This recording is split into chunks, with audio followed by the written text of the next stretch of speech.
Halo pemirsa, kembali di Tour of Inovasi Radio. Untuk saat ini saya berkunjung ke kediaman Bapak Dodi Primadona SEMM. Beliau adalah DPRD Kabupaten Ogan Komering Ilir masa periode tahun 2019 sampai dengan 2024. Pak Dodi Primadona sebagai DPRD Kabupaten Ogi dari Partai Hanura, ya Pak ya. Baik. Alhamdulillah saya bisa sowan ke kediaman Pak Dodi langsung seperti itu ya Pak ya. Tahun 2019 resmi menjabat sebagai DPRD Kabupaten Ogi. Seperti itu.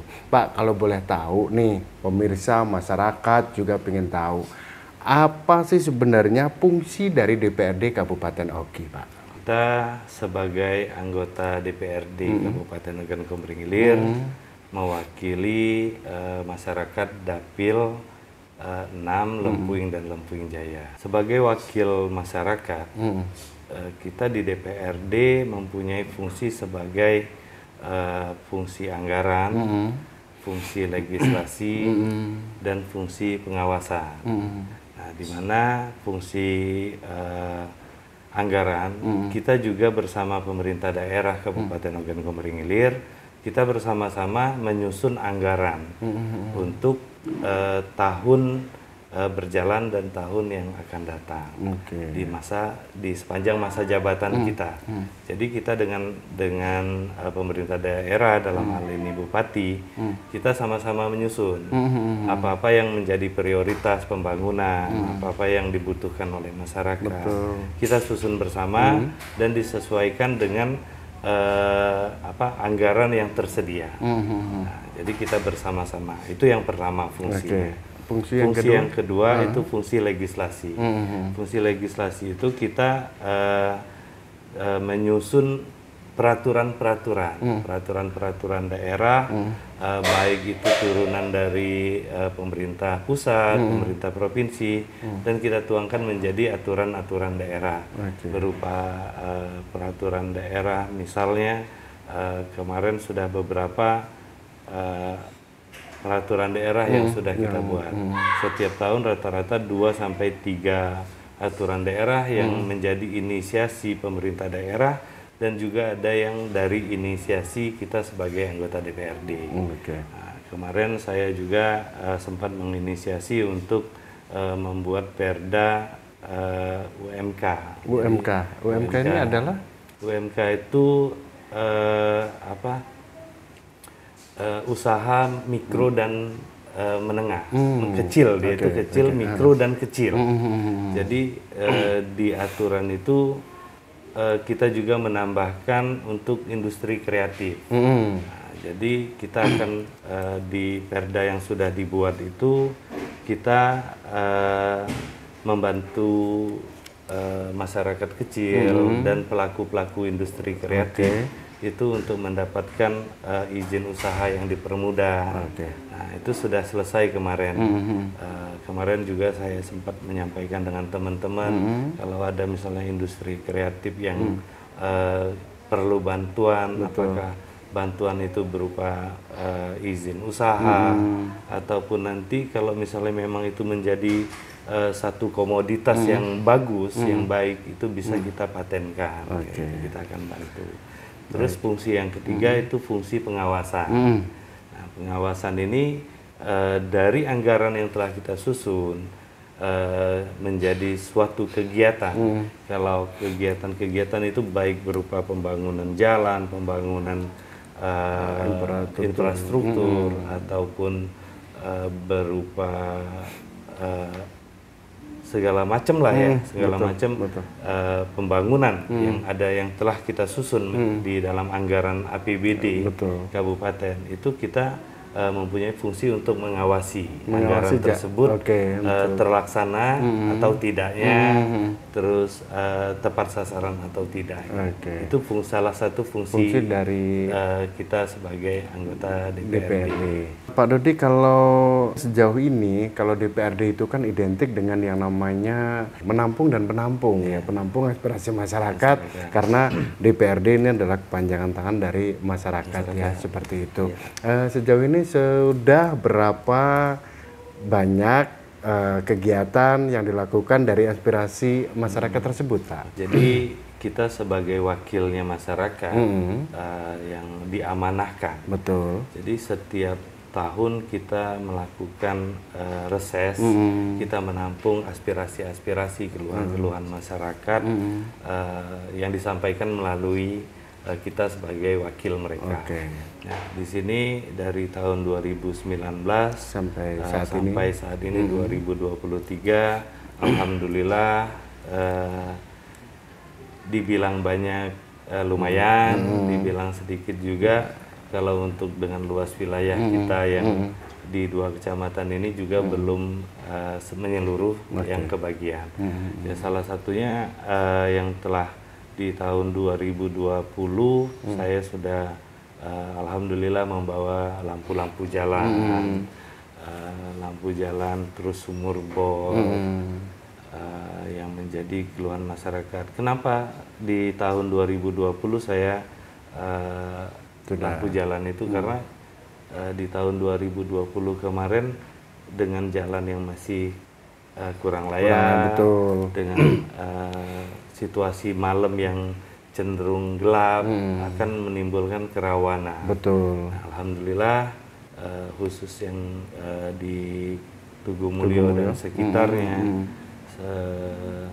kalau ini hampir 70% lorong-lorongnya itu sudah dapat lampu, lampu penerangan.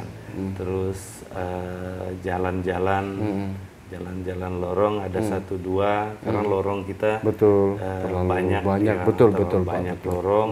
Kalau kita hanya mengandalkan dana dari desa ya desa pun pasti akan kewalahan. Jadi kita membantu pemerintah desa untuk menyalurkan dana-dana tersebut.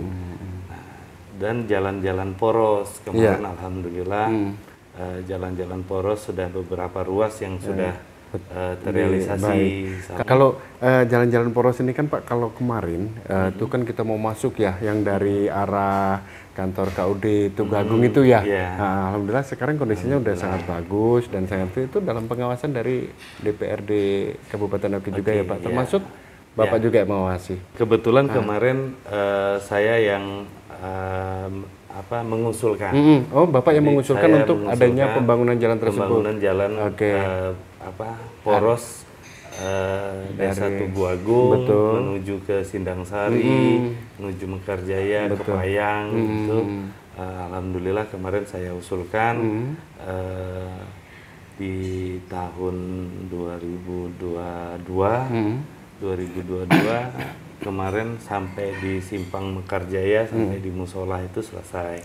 Alhamdulillah tahun ini kita sambung lagi sampai ke hampir ke perbatasan Sindang Sari. Yang selanjutnya tadi kan jalan penghubung dari Desa Tugu Agung menuju ke daerah Mekarjaya, Sindang Sari sampai ke Kepayang itu ya Pak ya. Sekarang kondisinya alhamdulillah sudah bagus. Dan yang selanjutnya tadi Simpang Penanggang itu juga udah selesai alhamdulillah. Juga di Poros Kepayang sampai di depan SMP 2 ya. SMP 2 Lempuing ya. Betul.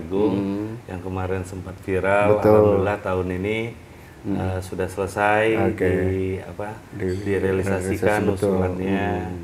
Juga dari Sumber Agung menuju Sumber Makmur walaupun belum sampai selesai, tapi alhamdulillah yang titik-titik parahnya udah terlewati. Juga di jalan menuju perbatasan dari Tulung Harapan di dekat pabriknya Pak Mije sampai ke perbatasan ke Lorong Jaya itu ya Pak ya, ke Lorong Jaya sini. Ya, Lorong Jaya masuk sampai ke pabrik. Harapan sampai pabrik Pak Mije itu kan sudah di pabrik Pak Mije udah selesai. Kebetulan kemarin alhamdulillah saya mengusulkan anggarannya kelebihan. Oh gitu ya Pak. Kelebihan jadi sisanya masuk dari Tulung Harapan itu menuju ke sawah-sawah Kampung 1 Tugu Mulyo. Yang di dekat sekolah SD itu ya Pak ya. Tapi masih di daerah Tulung Harapan ya. Jadi sisanya dikembalikan ke situ. Sampai ke hampir naik tanggul lah di Desa Tulung Harapan itu. Baik, Pak Dodi mohon maaf. untuk proses pengajuan Bapak istilahnya tuh apa ya peduli dengan aspirasi masyarakat kan sampai Bapak mengajukan permohonan agar supaya jalan-jalan kita yang kemarin itu memang 2018 kita memang nggak bisa Pak lewat jalan situ kan contoh seperti yang jalan dari kantor KUD Tugu-Agung ya kita masuk ke daerah Mekarsari memang benar-benar nggak bisa seperti itu. Nah berapa lama Pak proses pengajuan ke pemerintah ya untuk terrealisasinya anggaran tersebut? Iya, jadi saya memperjuangkan itu dari pertama saya masuk, dari tahun 2019 dilantik, sudah saya usulkan, tapi karena keterbatasan dana, akhirnya baru 2022 terrealisasi. Tapi kita menganggarkannya itu di akhir 2021. Jadi ada space, ada 1 tahun jeda 2 tahun lah saya memperjuangkan itu. Dan alhamdulillah itu kita dari anggaran APBD OKI juga dibantu dari anggaran pemerintah Provinsi Sumatera Selatan. Jadi karena anggaran kita yang di kabupaten dengan luas wilayah yang hampir 20.000 km persegi itu sangat tidak memungkinkan.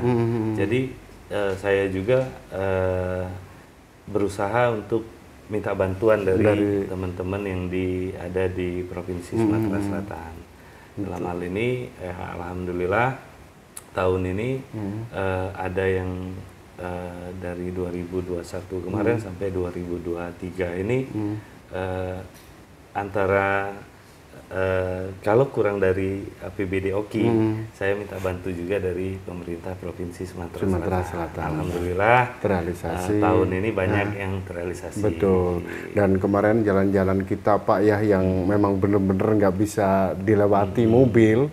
Sekarang alhamdulillah udah pada enak kayak gitu. Nah ini kan untuk mencakup wilayah kita yang di Lempuing ya Pak. Sementara kalau untuk Lempuing Jaya dan sekitarnya mana saja nih Pak yang sudah terrealisasi? Yang di Lempuing Jaya memang kemarin tidak sebanyak di Lempuing. Tapi pada intinya saya membangun bareng-bareng di Lempuing ada, Lempuing Jaya yang nggak tinggal. Betul. Jadi kayak tetap kayak di Subru ada masuk lampu jalan, kayak di Rantau Durian kemarin di tahun 2021 saya masukkan jalan di dalam makam Rantau Durian 1 itu karena banyak keluhan di sana kalau mau menguburkan jenazah, mobil nggak bisa masuk, terus jalannya kepleset, ya alhamdulillah tahun 2021 jalannya udah dicor sampai ke dalam komplek makamnya. Terus ada lampu jalan di Rantau Durian 1 itu sudah berapa titik yang memang yang saya mengusulkan juga dibantu teman-teman yang lain juga kan karena kebetulan di Rantau Durian juga ada teman juga kan yang domisili di sana dan juga sebagai anggota DPR. Nah di tahun ini alhamdulillah di SP6 Gajah Mati ya Pak? SP6 Sukamaju. Oh Sukamaju ya. Nah, SP6 Sukamaju kemarin waktu reses masyarakat di sana Pak ini di kami ini banjir. Kenapa banjir? Karena gorong-gorong kami ini tersumbat karena gorong-gorongnya itu double, dua gorong-gorong jadi sampahnya stop di tengah. Jadi ya alhamdulillah tahun ini udah terrealisasi, kita bangunkan box culvert di situ. Baik. Tahun ini artinya apakah 2023 ini atau nanti 2023 ini 2023 sudah selesai. Oh sudah selesai. Dan sekarang tahapannya sudah ke pembangunan atau udah selesai? Udah selesai pembangunan. Pembangunannya udah selesai. Juga di Tanjung Sari 2 itu ada pengerasan jalan sepanjang kurang lebih 1 kilo lebih lah. Di Tanjung Sari 2 atau Tanjung Sari 2. Tanjung Sari 2. Tanjung Sari 2. Terus ada beberapa titik juga normalisasi. Alhamdulillah 3 tahun belakangan ini proses normalisasi di daerah Lempuing dan Lempuing Jaya banyak kita bersihkan sungai-sungai. Jadi yang nyawah, yang sawahnya itu sering kebanjiran. Betul.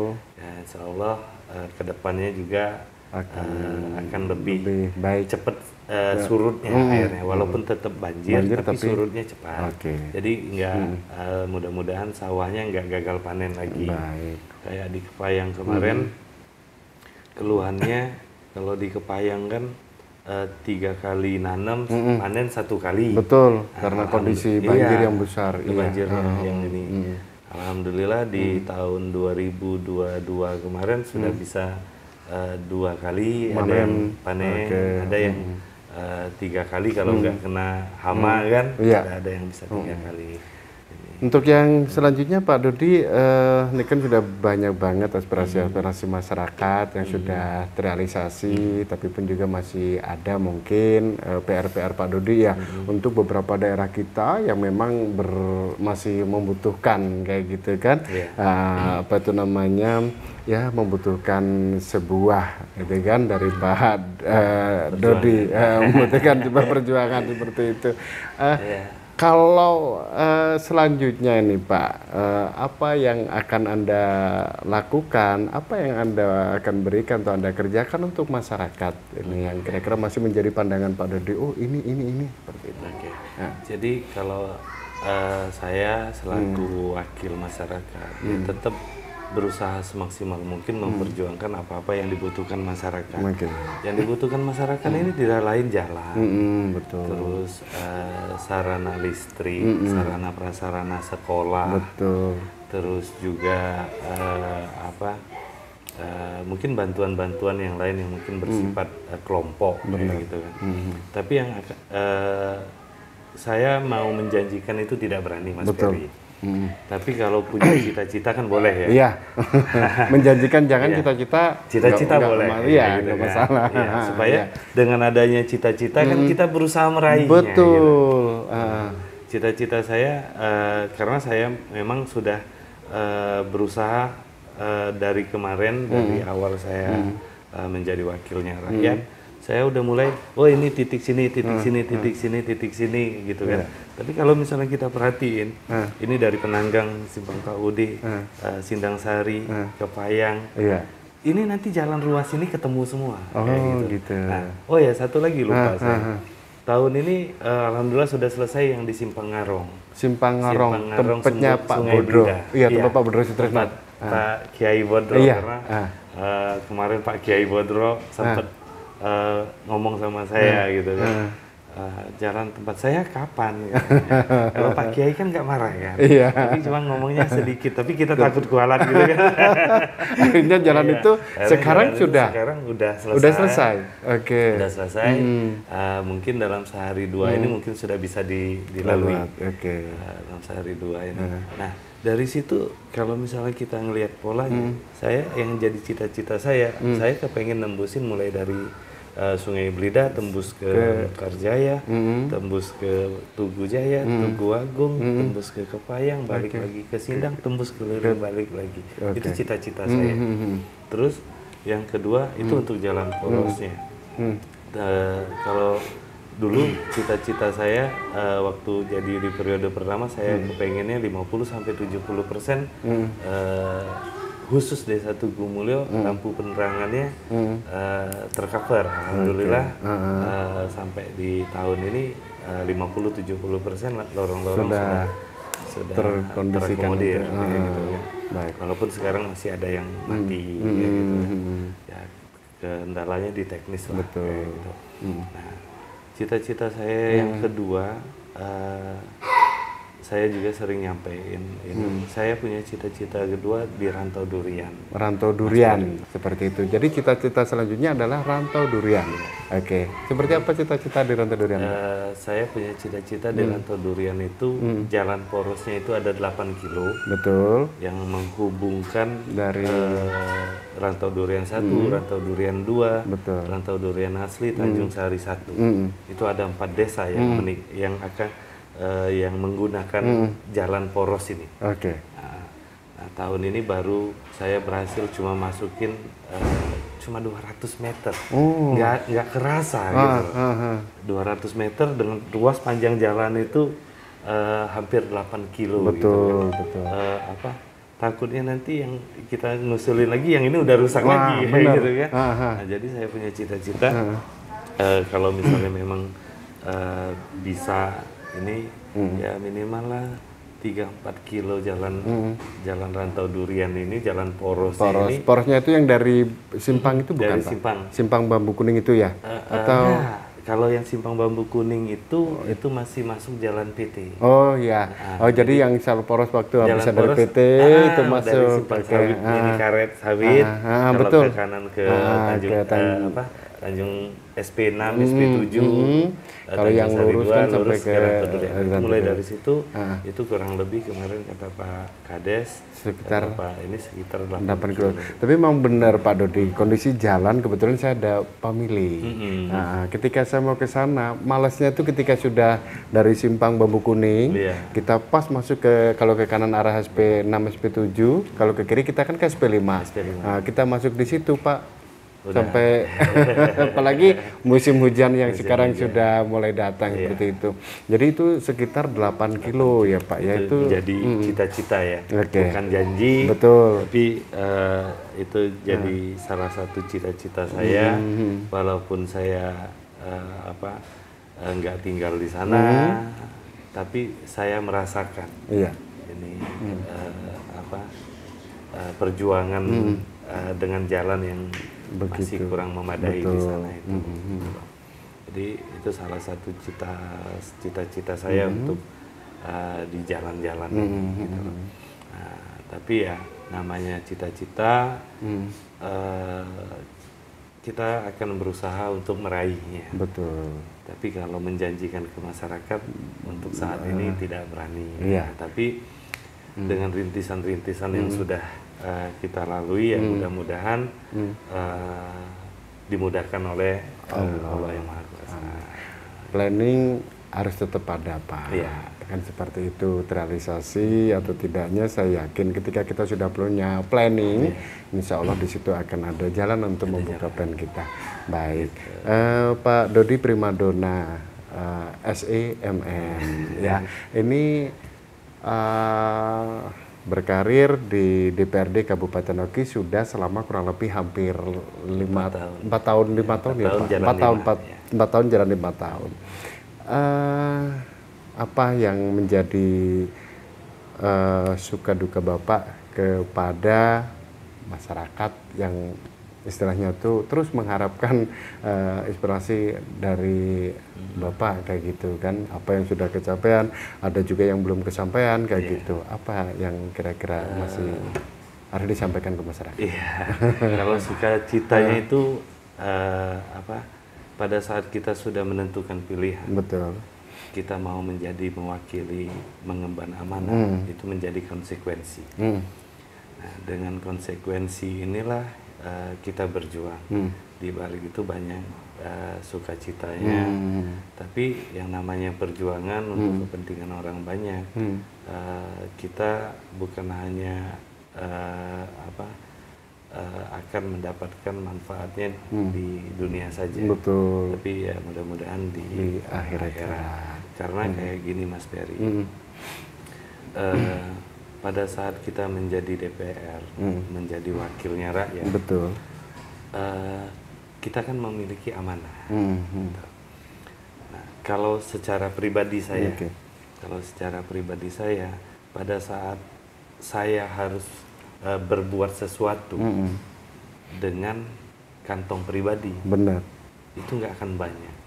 Walaupun misalnya penghasilan saya mungkin besar, tahun ini misalnya dapat duit 100 juta atau bahkan 1 miliar. Mau berbuat untuk masyarakat dengan duit sebanyak itu kan nggak mungkin. Benar. Gitu loh, nggak mungkin. Tapi kalau menjadi anggota DPR, hal itu bukan suatu hal yang mustahil. Gitu loh. Memang kita membangun jalan dengan dana 1 miliar, 2 miliar, kadang 10 miliar. Nah, pada saat kita berniat niatkan itu sebagai ibadah, betul, sebagai sedekahnya kita untuk masyarakat. Alangkah bahagianya pada saat kita tidak bisa mengeluarkan uang dengan kantong pribadi kita, nah kita bisa kita bisa berbuat dengan melalui kita mengusulkan dengan jadi wakilnya rakyat. 1 miliar, 2 miliar, kecil. 5 miliar, 10 miliar itu bukan hal yang mustahil. 20-30 miliar bisa kita perbuat untuk masyarakat. Kebayang kalau misalnya dalam satu periode jadi anggota dewan, kita bisa membawa aspirasi masyarakat sampai puluhan miliar. Betul. Yang nggak kebayang Mas Ben. Kita ngeluarin pakai uang pribadi itu nggak mungkin. Betul. Walaupun harta semua dijual, harta keluarga dijual, ini dijualin semua. Untuk mencapai angka itu kita berbuat ke masyarakat itu kemungkinannya kecil. Nah, dengan ukuran kita saat ini. Betul. Tapi kalau menjadi dewan itu bukan hal yang mustahil. Karena nah, jadi disitulah bahagianya jadi anggota dewan. Masyarakat bisa merasakan, kita ngelihat masyarakat bisa menikmati hasil perjuangan kita, kita melihat masyarakat senang dengan ini. Itu sudah membuat hati ini jadinya wah lebih lapang kayak gitu. Jadi bukan hanya sekedar jadi tugas, tapi ini menjadi suatu kepuasan di hati. Betul, karena bisa menampung dan bisa merealisasikan apa yang diinginkan oleh masyarakat. Walaupun mungkin belum secara merata. Betul. Gitu. Tapi dengan harapan dan tujuan mudah-mudahan nanti yang akan datang akan bisa lebih rata lagi seperti itu pada dia. Kalau rezeki ada kita berbuat yang lain dengan untuk yang pribadi ya tetap ada kayak gitu kan. Tapi kalau yang ini tadi yang kita cerita untuk masalah pembangunan yang kita tarik dananya baik dari OKI, dari provinsi, syukur-syukur nanti kalau ada dana dari pusat yang bisa kita bawa untuk pembangunan di daerah kita sendiri. Baik.